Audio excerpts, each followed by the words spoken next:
আল্লাহ তাআলা তৌফিক দান করেন, আমিন।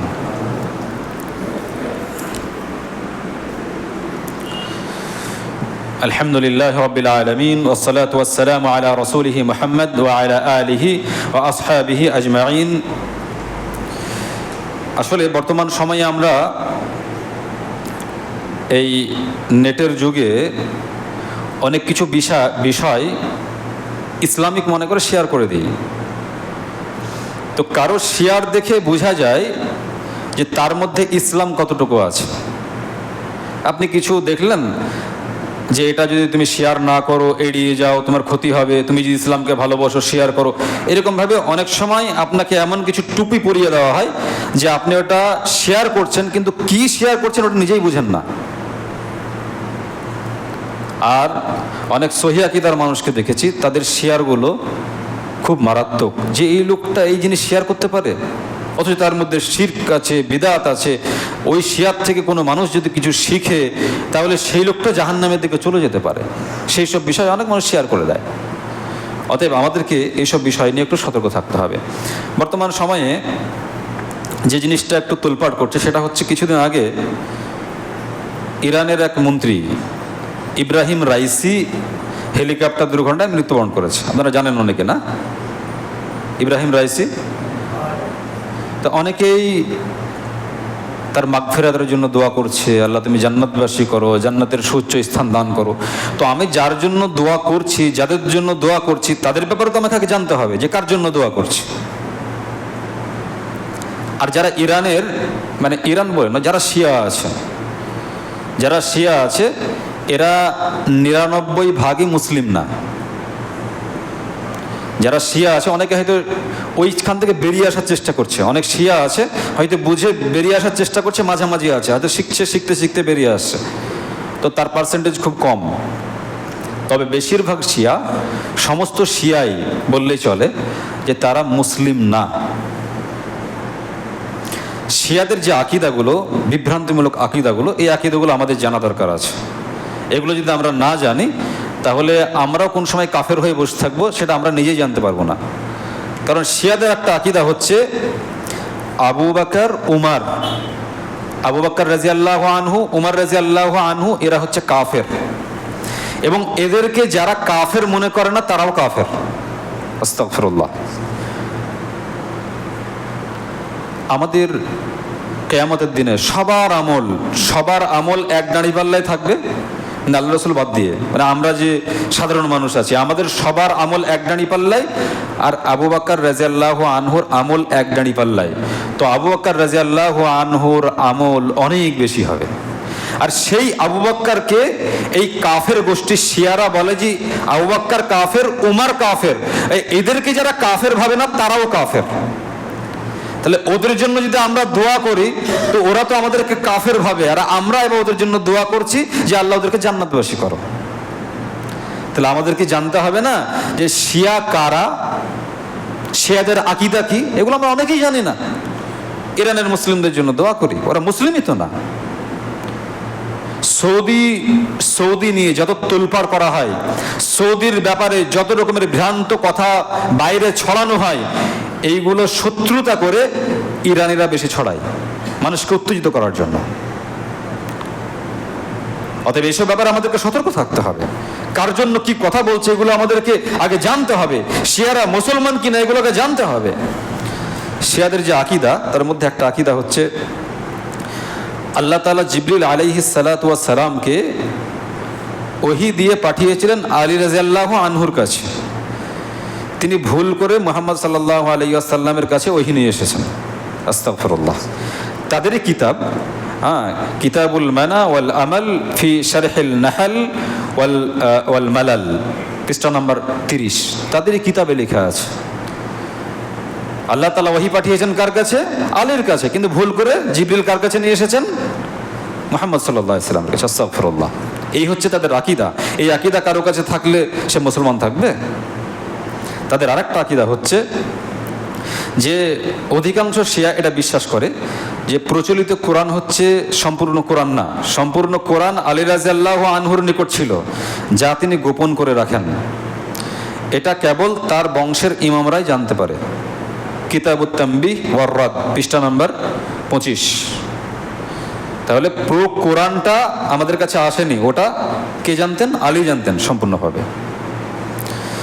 ওদের বিশ্বাস হচ্ছে রাসূল সাল্লাল্লাহু আলাইহি ওয়াসাল্লাম কোরআনের কিছু অংশ মানুষের নিকট প্রচার করেছেন, আর বাকি অংশ আলী রাদিয়াল্লাহু আনহুর নিকট সুপ্রদ করে দিয়েছেন, যাতে তিনি পরবর্তীতে মানুষের নিকট পৌঁছে দিতে পারেন। তালিক শিহাবুদ্দিন আন-নাজাফি আলা ইহকাকিল হক, পৃষ্ঠা নম্বর 289 আর খণ্ড নম্বর 2। এগুলো হচ্ছে তাদের আকীদা। তাদের আকীদা আরও আছে যে ইমামদের কবরের নিকট, মানে শিয়াদের যে ইমাম আছে, ওদের 12টা ইমাম আছে, তো ওই 12টা ইমামের নিকট, কবরের নিকট যদি তাওয়াফ করে, ঘোরাঘুরি করে, তো হজ করার থেকে, কাবাতে যে হজ করতে যায়, তো তার থেকে অধিক গুরুত্বপূর্ণ তাদের যে 12 জন ইমাম মারা গেছে তাদের কবরে চক্কর দেওয়া, ঘোরা, যেমনভাবে আমরা কাবাতে ঘুরি, তো এটা ঘোরা কিসের থেকে বেশি উত্তম? হজ করার থেকে। আমরা যে বাইতুল্লাহ 7টা চক্কর দিই, এর থেকে ওটাও বেশি উত্তম। এটা তাদেরই গ্রন্থ সাওয়াবুল আমাল ওয়া ইকাবুল আমাল, পৃষ্ঠা নম্বর 121 এবং 122। এগুলো আমাদেরকে জানতে হবে। ওরা মনে করে হুসাইন রাদিয়াল্লাহু আনহুর কবর জিয়ারত যে করলো, সে যেন আল্লাহর আরশ জিয়ারত করলো। আস্তাগফিরুল্লাহ। কিতাবুল মাজার, মাজারুল মুফিদ, পৃষ্ঠা নম্বর 51। তাদের আরও আকীদা হচ্ছে যে হুসাইন রাদিয়াল্লাহু আনহুর কবরের মাটি সমস্ত রোগের ওষুধ। মানে হুসাইন রাদিয়াল্লাহু আনহুর কবরের মাটি, এগুলো যে কোনো রোগ হোক না কেন, সে রোগে আপনার কাজ করবে। তো সেসবগুলো আমাদের মাঝে আস্তে আস্তে ঢুকেছে, অনেকটা ঢুকেছে। এই যে মাজার পূজারী আছে, ওরা তো যারা মাজার ফাজার মানে মাটি নেয়, মাটি নিয়ে ওগুলো থেকে আরোগ্য অর্জন করার চেষ্টা করে, যে আমি যদি একটু আরোগ্য লাভ করতে পারি, ঠিক আছে। তো মাজার পূজারী ওখান থেকে কিছু কিছু শিক্ষা পেয়েছে। তাদের আকীদা হচ্ছে যে তাদের ইমামের মাঝে কোনোরূপ পার্থক্য করে না, মানে আল্লাহ এবং তাদের ইমামের মাঝে কোনোরূপ পার্থক্য করে না, অর্থাৎ উভয়কে একই মর্যাদার আসীন করে। আল্লাহ এবং তাদের যে 12 জন ইমাম আছে, তাদের মর্যাদা একই। শিয়ারা বিশ্বাস করে আলী রাদিয়াল্লাহু আনহু অদৃশ্যের খবর জানতেন। আস্তাগফিরুল্লাহ। যেমনভাবে যারা মাজার পূজারী তারা বলে যে মুহাম্মদ সাল্লাল্লাহু আলাইহি সাল্লাম গায়েবের খবর রাখতেন, তো ওরা ঠিক ওইরকমভাবে তারা বলে যে আলী রাদিয়াল্লাহু আনহু গায়েবের খবর রাখেন। তাদের আরও আকীদা হচ্ছে দুনিয়া এবং আখিরাত পরিচালনার ক্ষেত্রে আলী রাদিয়াল্লাহু আনহুর নিজস্ব কর্তৃত্ব আছে, ক্ষমতা আছে। শিয়াদের আরও আকীদা হচ্ছে যে আকাশে যে বিদ্যুৎ চমকায়, বজ্রপাত হয়, বিকট আওয়াজ সংগঠিত হয়, সবই আলী রাদিয়াল্লাহু আনহুর পক্ষ থেকেই হয়, আল্লাহর পক্ষ থেকে না, আলী রাদিয়াল্লাহু আনহুর পক্ষ থেকে হয়। শিয়াদের আরও আকীদা হচ্ছে যে আলী রাদিয়াল্লাহু আনহু মৃত ব্যক্তিকে জীবিত করার ক্ষমতা রাখেন। কিতাবু উসুলুল কাফি, জিলদ নম্বর 1, পৃষ্ঠা নম্বর 347। শিয়ারা আরও বিশ্বাস করে 12 ইমামকে আল্লাহ তাআলার যে নাম ও গুণাবলী রয়েছে, আল্লাহ তাআলার যে নাম রয়েছে, গুণাবলী রয়েছে, সিফাতি নাম রয়েছে, আমরা তো জানি অনেকে না, 99টি নাম আছে না, তো সে নাম ও গুণাবলী দিয়ে তারা তাদের 12 ইমামকেও বৈশিষ্ট্যমণ্ডিত করে। মানে আল্লাহর যে সিফাতি নাম আছে সেই সব নামগুলোর অধিকারী ওরাও, ওদের 12 জন ইমাম। শিয়াদের আকীদা হচ্ছে আবু বকর, উমর, উসমান, মুয়াবিয়া, আয়েশা, হাফসা রাদিয়াল্লাহু আনহুমকে প্রত্যেক সালাতের পর যারা অভিসম্পদ করবে, মানে লানত করবে, তারা আল্লাহ তাআলার নিকটবর্তী হবে। মানে আবু বকরকে, উসমানকে এবং উমর রাদিয়াল্লাহু আনহুকে, হাফসাকে, মুয়াবিয়াকে, আয়েশা রাদিয়াল্লাহু আনহাকে কি করতে হবে? প্রত্যেক নামাজের পরে গাল দিতে হবে, লানত করতে হবে, আল্লাহ ধ্বংস করো, জাহান্নামী করো, কাফের, এই বলে গালাগালাজ করতে হবে। এগুলো যদি করা হয় তাহলে কি হবে? আল্লাহর অধিক নিকটবর্তী হতে পারবে। এটা কোথায় আছে? কিতাবু ফুরুউল কাফি, জিলদ নম্বর 3, পৃষ্ঠা নম্বর 224। তাদের আরও আকীদা হচ্ছে তাদের যে ইমাম, 12 জন ইমাম আছে, তারা জান্নাতে প্রবেশ করানোর ক্ষেত্রে ক্ষমতা রাখে। আমরা যে জান্নাতে যাব, তো ওদের যে 12 জন ইমাম, ওরাই ক্ষমতা রাখে আমরা জান্নাত যাবো না জাহান্নাম যাবো। আমাদেরকে যদি জান্নাতে ভরে তাহলে ঢুকবো, না ঢুকতে পারবো না। তো তাদেরকে আমরা অনেকে মুসলিম মনে করি না, তাদের জন্য খুব দোয়া করি যে ইরানি মুসলিম, ওরা মুসলিমই না কাফের? যাদের এই আকিদা নিয়ে বসবাস করে, ওরা মুসলিমই না। আর যারা ওদেরকে মুসলিম মনে করে তারাও মুসলিম না, তারাও কাফের। এগুলো জানার পরে যদি ইরানিদেরকে, শিয়াদেরকে মুসলিম মনে করে, তারা কাফের হয়ে যাবে।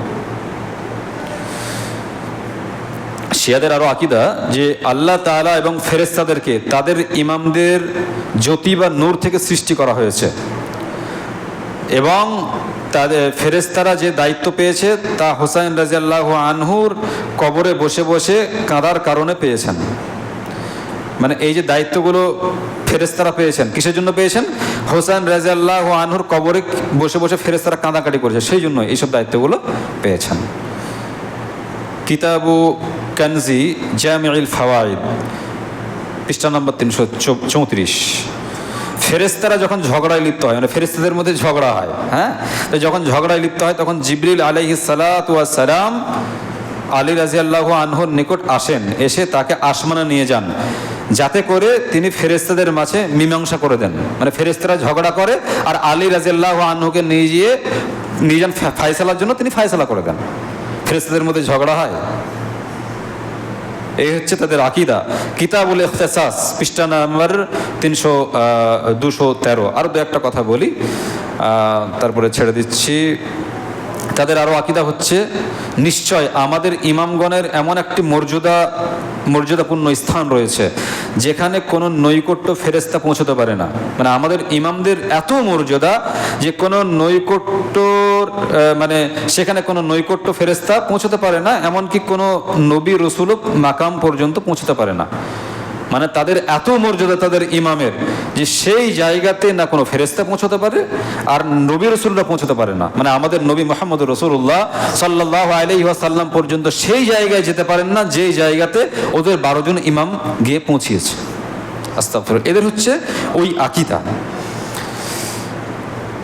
তাদের এক ইমাম বলেছে যে খোমেনি নাকি মুসা আলাইহিস সালাতু ওয়াস সালামের থেকে অধিক উত্তম। কিতাবুল খোমেনি ওয়া দাওলাতুল ইসলামী, পৃষ্ঠা নম্বর 107। যাই হোক, এরকম আরও অনেক আকিদা আছে। তো আমি যে বিষয়টা আপনাদেরকে বোঝাতে চেয়েছি সেটা হচ্ছে, ওদের আকিদা হচ্ছে ইসলাম থেকে খারিজ হওয়ার আকিদা।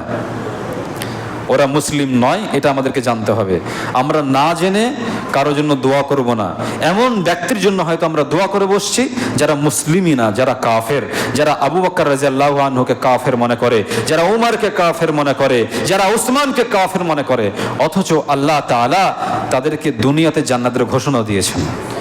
দুনিয়াতেই যারা জান্নাতের ঘোষণা পেয়েছে, জান্নাতের জন্য আল্লাহ তাআলা তাদের জন্য ঘোষণা দিয়েছেন, আর তাদেরকে যারা কাফের বলে, তো তাদেরকে যদি কেউ কাফের না মনে করে তো তারাও কাফের।